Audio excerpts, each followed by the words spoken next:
신의 방패라 불리는 이지스 구축함을 순수 국내 기술로 제작하는 사업이 곧 시작된다. 12일 방산업계에 따르면 최소 7조 원 규모로 추정되는 한국형 차기 구축함 사업의 선박건조 및 전투체계 개발 사업자 선정 사업 공개 입찰이 이달 중 나올 전망이다. KDDX는 6,000톤급으로 기존 세종대왕급 이지스함보다 규모는 작지만 미사일 요격 등 이지스함의 기본 임무 수행이 가능해 미니 이지스함으로 불린다. 그동안 수주 부진에 시달려온 방산업계는 조 단위 KDDX 사업을 두고 치열한 기싸움을 시작했다. 이지스 구축함은 미국이 개발한 이지스 전투체계를 탑재한 함정을 일컫는다. 이지스함 한 척으로 대공방어와 대함, 대잠전, 탄도탄 요격을 동시에 수행할 수 있어 신의 방패 또는 꿈의 구축함이라 불린다. 건조 비용만 척당 1조 원이 넘는다. 방위사업청은 총 6척의 KDDX 구축을 계획하고 있다. 이르면 2030년대 안에 우리나라는 이지스함 총 12척을 보유할 전망이다. 지난 2008년 실전 배치된 우리나라 최초의 이지스함 세종대왕급 3척과 현재 추가 건조 중인 8,100톤급 차세대 이지스함 3척, 그리고 KDDX 6척을 추가로 확보하는 것이다. 아직 구체적인 세부 성능은 공개되지 않았지만 KDDX는 성능 면에서 기존 세종대왕급 이지스함을 뛰어넘을 전망이다. 듀얼 밴드 방식의 다기능 레이더뿐 아니라 전방과 후방에 각각 48셀, 16셀이 신형 한국형 수직발사 체계가 탑재된다. 여기에 초음속 함대함 미사일과 홍상어 대잠유도 미사일, 해성-2 함대지 순항 미사일 등을 갖춘다. 특히 KDDX 사업은 순수 국내 기술을 기반으로 개발되는 첫 이지스함이란 점에서 의미가 있다. 미국, 영국, 일본, 중국, 노르웨이에 이어 세계에서 6번째로 이지스함 자체 건조가 가능한 국가로 올라서게 된다. 부형욱 한국국방연구원 책임연구위원은 이번 KDDX는 순수 국내 기술로 건조한다는 점에서 큰 의미가 있다면서 추후 방산 수출까지 노릴 수 있다고 설명했다. KDDX 6척은 중국과 일본 등 주변국에 대응하기 위해 창설 추진 중인 기동함대에 포함될 전망이다. 일본은 지난 3월 취역한 마야함 등 7척의 이지스함을 보유하고 있고, 중국은 구체적인 전력이 외부에 공개되지 않았지만 이지스함급으로 분류되는 05형 및 05ED형 구축함을 최소 30척 보유한 것으로 알려졌다. 군 전문가 사이에선 우리 해군이 12척의 이지스함만 보유하게 돼도 중국과 일본을 충분히 견제할 수 있다고 보고 있다. KDDX 사업은 크게 기본 설계, 함정 건조, 전투체계 개발로 나뉘어 있다. 기본 설계 사업은 지난달 29일 방위사업청이 입찰 공고를 내면서 이미 전초전이 시작된 상황이다. 방산업계는 나머지 공고가 이달 중 나올 것으로 전망하고 있다. 8에서 9월쯤 접수를 마무리한 뒤 올 4분기쯤 최종 사업자가 선정될 것으로 보인다.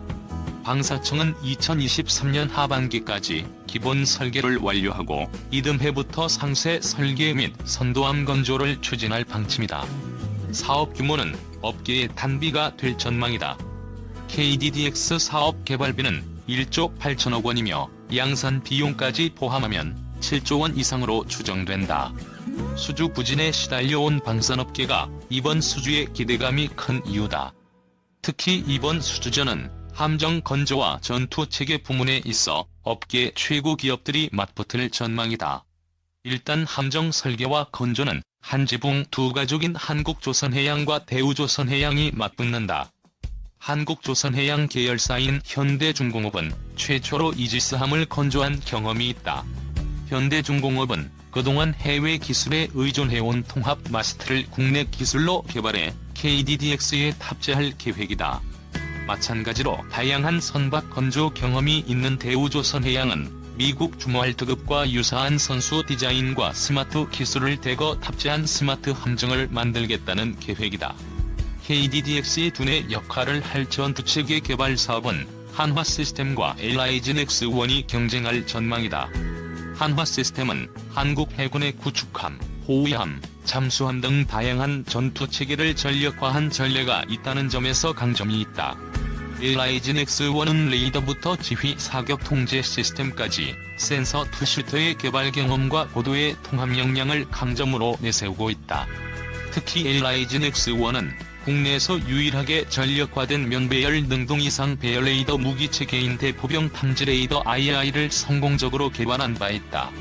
방산업계 관계자는 네 기업 모두 기술력이나 개발 경험 등에서 상당히 뛰어나기 때문에 우위를 가리기 어렵다. 누가 선정될지 가늠하기 어려울 정도로 경쟁이 치열할 텐데 결과적으로 우리 군으로서는 잘된 일이라고 했다.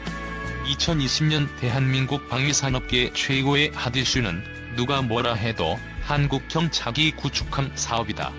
이 사업은 2030년대 중반까지 국내 독자 기술로 고성능 구축함 6척을 건조해 2000년대 초반부터 KDX2 사업을 통해 배치된 충무공 이순신급 구축함을 대체하는 사업이다.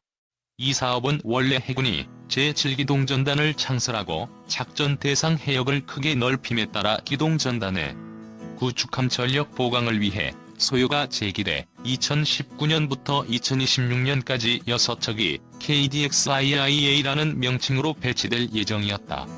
우선순위에서 밀려 사업 일정이 늦춰졌다가 KDDX 사업으로 더욱 강해졌다. 2009년 국정감사 자료에서 처음 그 존재가 확인된 KDX-IIA 프로그램은 해군의 기동함대 구상과 맞물려 미니 이지스함을 다수 건조할 필요성이 제기됨에 따라 시작된 사업이다.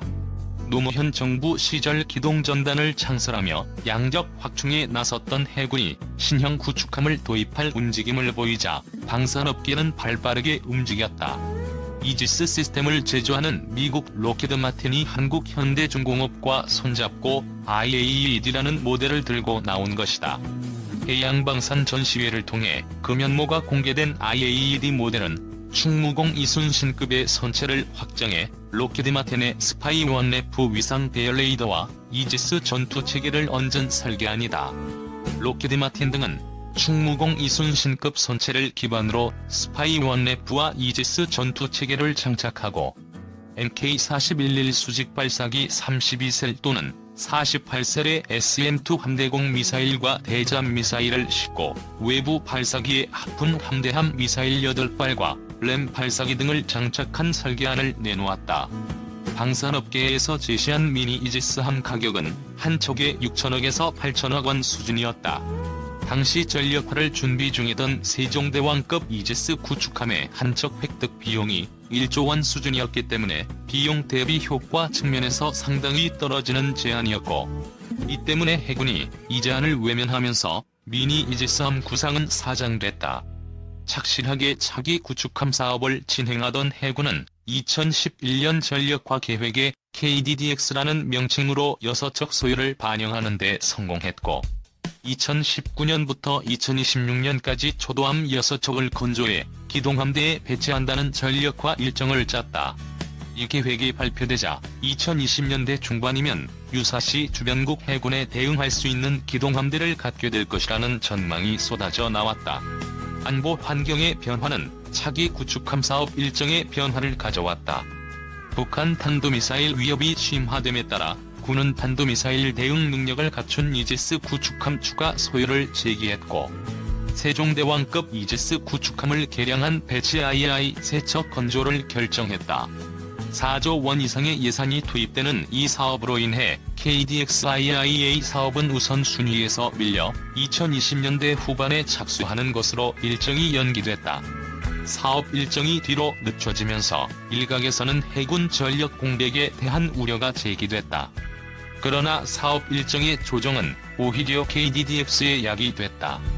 KDDX 체계 개발에 들어가기 전 세종대왕급 배치 II 사업과 한국형 호위함 사업을 진행하면서 다양한 첨단 무기가 개발, 평가됐고, 이를 통해 10년 전 구상에서는 상상하지도 못했던 첨단 기술이 대거 소요 기술로 채택됐기 때문이다.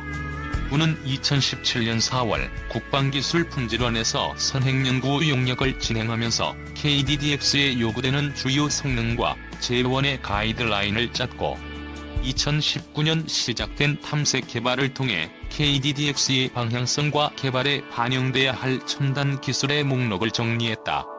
탐색 개발을 완료한 군은 2020년 4월 제126회 방위사업추진위원회에서 KDDX 전투체계 체계 개발 기본계획을 확정하면서 목표 성능을 확정했는데, 이렇게 확정된 목표 성능은 10년 전 KDX-IIA가 추진되던 당시 요구되던 성능을 훨씬 뛰어넘는 것이었다.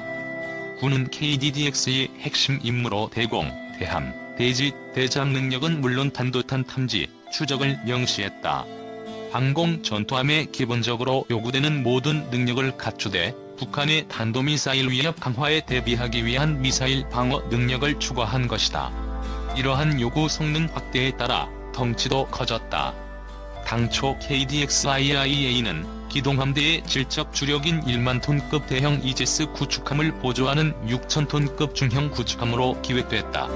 그러나 현재 거론되는 KDDX는 만재 배수량이 8천 톤에 육박하는 대형 전투함이자 해상에서 예측될 수 있는 모든 상황에 대처 가능한 주력함 수준의 전투함을 만드는 사업으로 판이 커졌다. 최근 세계 전투함 시장에서 무섭게 성장하고 있는 한국의 군함 설계 기술을 한껏 뽐낼 수 있는 큰 판이 열린 것이다. 해군은 북한 위협 외에도 중국 북해함대와 동해함대, 일본 해상자위대의 위협에 동시에 대응할 수 있는 전력 건설을 추진한다. 8,000톤급에 육박하는 대형 전투함이 될 KDDX의 한 척당 건조 비용은 9천억 원에 육박하며, 이 구축함 건조를 위한 각종 하위 시스템 개발과 생산에 2조 원 가까운 예산이 책정돼 있다. 도대체 이배의 가격은 왜 이렇게 비싼 것일까?